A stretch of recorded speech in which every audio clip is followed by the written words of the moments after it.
एक समय की बात है, किसी नगर में राजा हरि सुखपूर्वक राज किया करते थे। राजा हरि के एक बेटा था जिसका नाम था हर्ष। एक समय हर्ष की तबीयत बहुत खराब हो जाती है, जिस वजह से राजा बहुत चिंतित हो उठते हैं। राजा ने अपने बेटे का कई जगह इलाज करवाया, कई उपचार करवाए, लेकिन उनकी सभी कोशिशें असफल रही। राजकुमार हर्ष की तबीयत में कोई सुधार नहीं आया। फिर एक दिन राजमहल में एक साधु महात्मा आए। राजकुमार हर्ष को देखकर साधु महात्मा चौंक गए। बाबा, मैं बहुत परेशान हूँ मेरे बेटे की ये हालत देखकर। बाबा कुछ बताइए, ये अचानक कैसे हो गया? अभी कुछ दिन पहले ही मेरा बेटा हंस खेल रहा था। तुम्हारे बेटे की तबीयत खराब नहीं हुई है। कुछ अनजान और ऊपरी शक्तियाँ तुम्हारे बेटे के शरीर में हावी हैं। क्या? हाँ राजन, तुम्हारे बेटे के अंदर इसकी आत्मा नहीं है। यह सिर्फ तुम्हारे बेटे का एक खोखला शरीर है। तुम्हारे बेटे की आत्मा को भूत अपने साथ कैद करके अपनी दुनिया में ले गए हैं। ये आप क्या बोल रहे हो? मुझे कुछ समझ नहीं आ रहा है। राजन, मैं देख सकता हूँ कि एक अंधेरी भूतों की दुनिया है जहाँ पर तुम्हारे बेटे की आत्मा कैद है। अगर हमने जल्दी वहाँ से तुम्हारे बेटे की आत्मा को नहीं छुड़ाया तो तुम्हारे बेटे की जान भी जा सकती है। नहीं बाबा, ऐसा मत बोलिए। कुछ कीजिए, मेरे बेटे को वहाँ से मुक्त कराइए। राजन, ये मैं नहीं कर सकता, ये आपको ही करना होगा। आपको भूतों की उस दुनिया में किसी को भेजना होगा जो उस दुनिया में जाकर आपके बेटे की आत्मा को वहां से मुक्त कराकर इस दुनिया में ले आए। लेकिन बाबा, कोई वहां तक पहुंचेगा कैसे?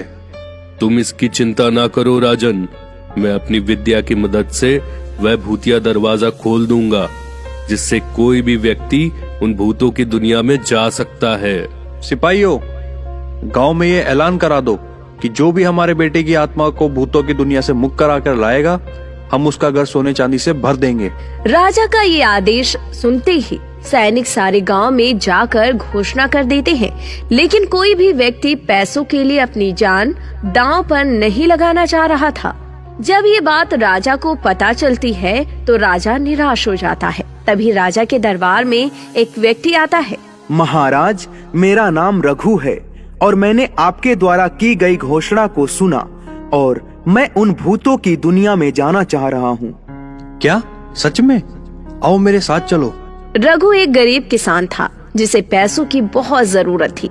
राजा रघु की ये बात सुनकर खुश हो जाते हैं और उसे साधु बाबा के पास ले जाते हैं। वहीं पर हर्ष का शरीर भी रखा होता है। बाबा, ये व्यक्ति मेरे बेटे की आत्मा को छुड़ाने के लिए भूतों की दुनिया में जाना चाहता है। हाँ बाबा, मैं जाऊंगा उस भूतों की दुनिया में, बस आप मुझे सारी चीजें बता दें। बेटा, वह जगह भूत प्रेत और बुरी आत्माओं का गढ़ है। वहां जाना आसान नहीं है, तुम्हारी जान भी जा सकती है। मैं फिर भी तैयार हूँ बाबा। देखो बेटा, उस जगह पर इंसानों का जाना मना है। अगर कोई इंसान उन भूतों की दुनिया में गया तो वह भूत उसे जान से मार देते हैं। तो ऐसा क्या करना होगा कि मैं उन भूतों की दुनिया में बिल्कुल उनके जैसा लगूं? इसके लिए तुम्हें शरीर से ये इंसानी खुशबू हटाकर उन भूतों की खुशबू लानी होगी। उनकी नाक बहुत तेज होती है, वह सूंघ लेते हैं कि इंसान की खुशबू कौन सी है। उसके बाद तुमको उनके जैसा ही चलना और दिखना होगा, जिससे उनको भनक ना हो कि तुम उनमें से एक नहीं हो। और एक बात और, तुमको वहां एक से एक भयानक आवाजें और चेहरे दिखाई देंगे, तो तुमको उनसे डरना नहीं है। अगर डर गए तो वहीं मारे जाओगे। और मैं ये भूतिया दरवाजा आधे घंटे के लिए ही खोल सकता हूँ, तो तुमको आधे घंटे से पहले यहाँ लौटना होगा।